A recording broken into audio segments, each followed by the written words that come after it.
شروع کرتے ہیں اللہ کا نام لے کے. بسم اللہ الرحمن الرحیم. السلام علیکم ایوری ون, میں ہوں فردوس. آج کا جو ویڈیو کا ٹاپک ہے وہ ہے مکہ ان ٹورسٹ. یہ جو ویڈیو ہے یہ ہے دا کوہستانی کی ویڈیو ہے, ٹھیک ہے. تو اس ویڈیو میں جانیں گے مکہ کے بارے میں, مکہ کب سٹارٹ ہوا تھا, کس نے فرسٹ مکہ سٹارٹ بنایا تھا. تو یہ بہت کچھ مکہ کے بارے میں ہم جانیں گے. یہ ویڈیو بہت امپورٹنٹ ہونے والا ہے. چلو ویڈیو سٹارٹ کرتے ہیں. کعبہ کو مکہ میں ابراہیم علیہ السلام نے بنایا تھا, we all know that. لیکن یہودی اور عیسائی جو ابراہیم علیہ السلام کو ایک سچا پیغمبر مانتے ہیں وہ ساری امپورٹنس جیروسلم کو دیتے ہیں اور مکہ کو بس ایک عام سی سٹی کہتے ہیں, اور کہتے ہیں کہ مکہ کا ابراہیم علیہ السلام اور ان کے خدا سے کوئی تعلق نہیں ہے. لیکن انہی کی کتاب تورات میں کلیئرلی لکھا ہوا ہے کہ مکہ میں ہی خدا کا گھر ہے. آج سے 80 سال پہلے ورلڈ وار 2 میں ہٹلر نے جب نیدرلینڈز کو فتح کیا تو آج جتنے بھی یہودی تھے ان ساروں کو ایک لائن میں کھڑا کیا اور آہستہ آہستہ ان ساروں کو ایک کمرے میں لے جایا گیا جدھر گیس سے ان ساروں کو آسانی سے قتل کر دیا جاتا. ادھر کھڑے سارے یہودی اپنی موت کا انتظار کر رہے تھے اور ان سب کی زبان پر تورات کا ایک ہی کلمہ تھا, سام 84. یہ سام 84 یہودیوں کی مین کتاب تناخ اور ہیبرو بائبل کے بک آف سامز میں لکھی ہوئی ہے. تناخ یہودیوں کے لیے سب سے امپورٹنٹ کتاب ہے اور اس تناخ کے 3 مین حصے ہیں.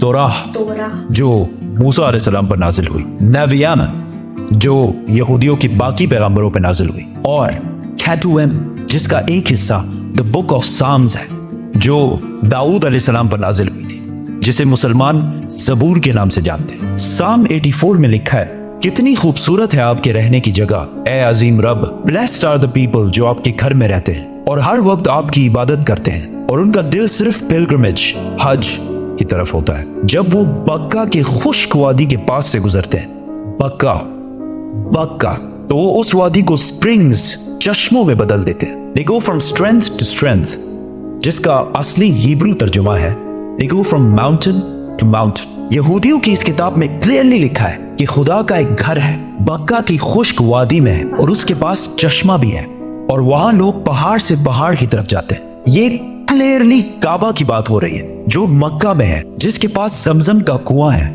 اور لوگ صفا کے پہاڑ سے مروہ کی طرف جاتے ہیں. لیکن یہاں تو لکھا ہے کہ اللہ کا گھر مکہ میں ہے. اس کا مکہ سے کیا تعلق ہے؟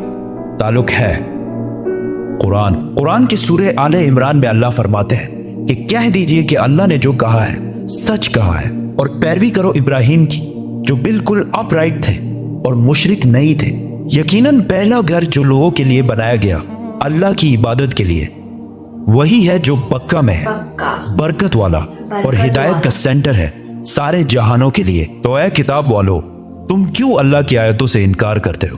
قرآن اور تورات دونوں نے مکہ کو مکہ نہیں بلکہ بکہ کہا ہے اور بکہ مکہ کا ہی پرانا نام ہے. مسلمانوں کا پہلا قبلہ مکہ کے بجائے جیروسلم میں بیت المقدس تھا. ایک دن مدینہ میں رسول اللہ صلی اللہ علیہ وسلم مسجد میں نماز پڑھا رہے تھے کہ اچانک اللہ کی طرف سے حکم ہوا کہ جہاں بھی ہو اپنا رخ بیت المقدس سے پھیر کر مکہ میں کعبہ کی طرف کرو. تو رسول اللہ صلی اللہ علیہ وسلم نماز کے دوران ہی 180 ڈگریز کعبہ کی طرف ٹرن ہوئے اور پیچھے کھڑے سارے صحابہ نے بھی ایسا ہی کیا اور اس طرح پہلی دفعہ مسلمانوں کا نیا قبلہ بنا. تو یہودیوں نے کہا کہ مسلمانوں نے اصلی قبلے بیت المقدس کو چھوڑ کر پتہ نہیں کہاں سے ایک نیا قبلہ ایجاد کر لیا. یہودی اور ہسٹورینز دونوں اس بات کو مانتے ہیں کہ جیروسلم میں یہودیوں کا پہلا ٹیمپل سلیمان علیہ السلام نے آج سے 3000 سال پہلے بنایا تھا, جبکہ مکہ میں کعبہ کو ابراہیم علیہ السلام نے بنایا تھا جو سلیمان علیہ السلام سے بھی ہزاروں سال پہلے گزر چکے تھے. تو مسلمانوں نے ایک نیا قبلہ ایجاد نہیں کیا بلکہ اصلی قبلے کی طرف واپس گئے ہیں. یہودی مذہب میں ابراہیم علیہ السلام نے اسماعیل علیہ السلام اور ان کی ماں ہاجر کو پاران کی ڈیزرٹ میں چھوڑا تھا جس کو آج بہت سارے ہسٹورینز حجاز کا علاقہ سمجھتے ہیں اور اسی حجاز میں مکہ بھی واقع ہے. یہودیوں کے ریلیجن میں اسماعیل علیہ السلام کی اتنی امپورٹنس نہیں ہے جتنی اسحاق علیہ السلام کی ہے, اور وہ کہتے ہیں کہ ابراہیم علیہ السلام کو اسحاق علیہ السلام کو ذبح کرنے کا حکم دیا گیا تھا, اسماعیل علیہ السلام کو نہیں. لیکن وہ ہمیشہ سے اسماعیل علیہ السلام اور اس کی اولاد کو نیک اور سچے لوگ مانتے ہیں, اور اس کا اندازہ اس مووی کے کلپ سے ہوگا جو یہودیوں نے موسیٰ علیہ السلام پر بنائی تھی. جب موسیٰ علیہ السلام مصر سے بھاگ کر جیتھرو کے پاس پناہ لیتے ہیں تو جیتھرو ان سے کہتے ہیں Abraham is the father of many nations. We are the children of Ishmael, his firstborn. We are the obedient of God.